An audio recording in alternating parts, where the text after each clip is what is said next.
जय शिवराय भावांनो, तर स्वागत तुमचं आपल्या अजून एक नवीन ब्लॉगमध्ये. तर आज भावेश, मी आणि दादा आम्ही जण चाललो होतो कोर्टनला. तर इकडं कोर्टनला वगैरे आलो होतो. इथं पोचून चप्पल काढायचीत म्हणले. इकडं मागच्या वेळेस आपलं गणेशची चप्पल गेलते, आपला गणेश बुगे. गणेश कमेंट करून सांग नक्की गेलते की नाही. इथं आत्ता आपण आलो, इकडे एंट्री केलेली आहे.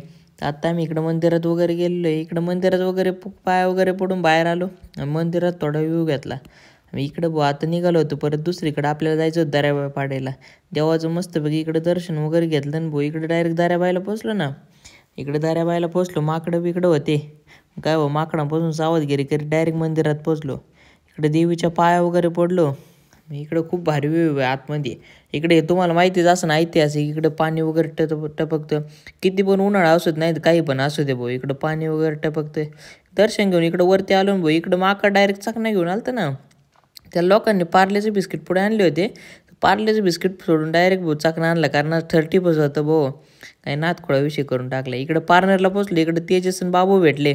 भाऊ डायरेक्ट मला बिग फॅन म्हणायला लागले ना भाऊ. पण मी पण भाऊ लय खुश झालो मोकार. इकडं भावेश आणि ते सगळे होते. इकडे ना आपण भैरवनाथाच्या पाया पडून इकडे आपली बेकरीत आलो.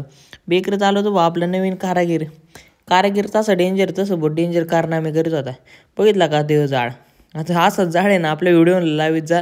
लाईक शेअर सबस्क्राईब करून मला व्हायरल करून टाका आता लवकरात लवकर.